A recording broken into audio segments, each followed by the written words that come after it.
último capítulo del Génesis, capítulo 50, los funerales de Jacob.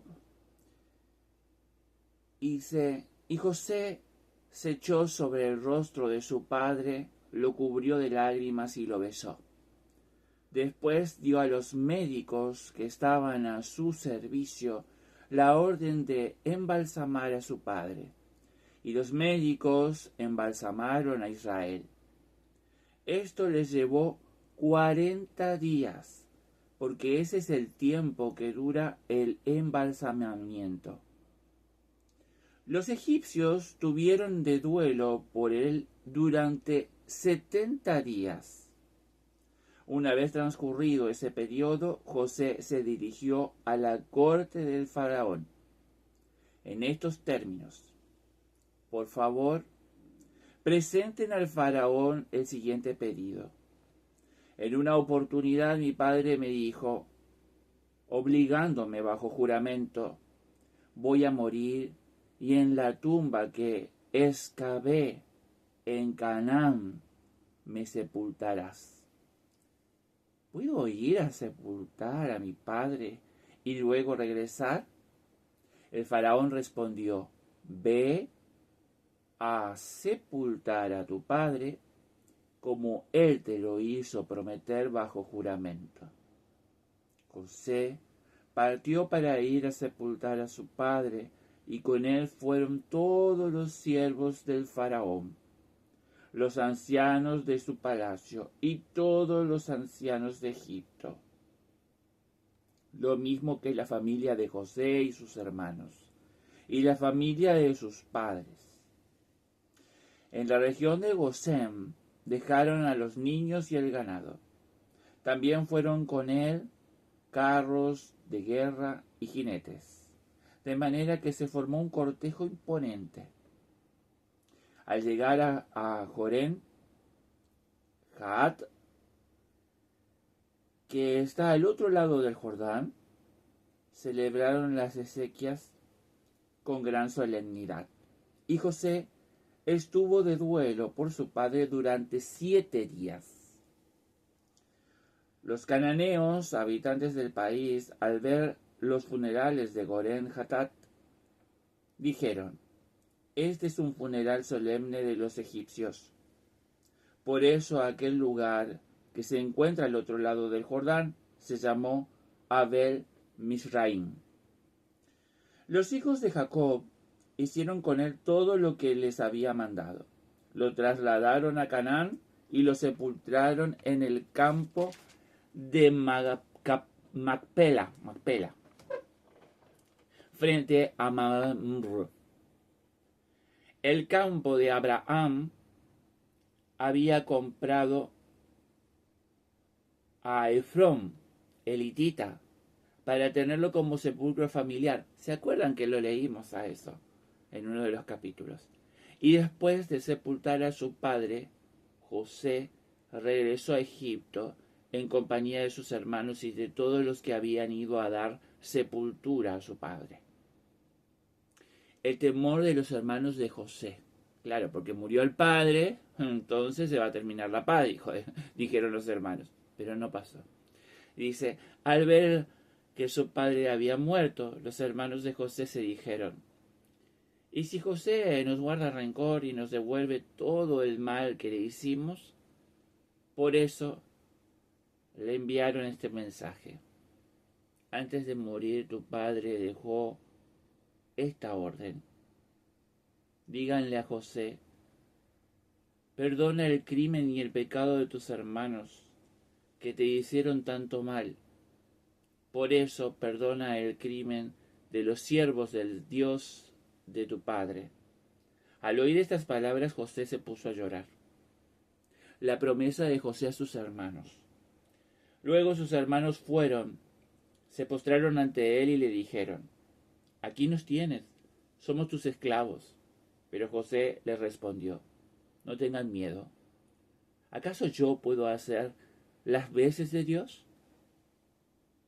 El designio de Dios ha transformado el bien en bien el mal, que ustedes pensaron hacerme. a fin de cumplir lo que hoy se realiza, salvar la vida a un pueblo numeroso.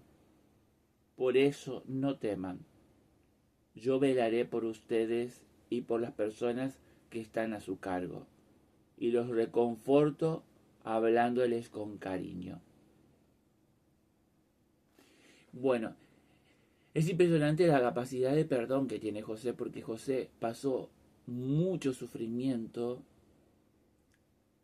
pero al final se cumplió la profecía y José se convirtió en el líder nato. Después del sufrimiento fue el líder indiscutido y una persona poderosa a raíz de esos sueños que él podía interpretar.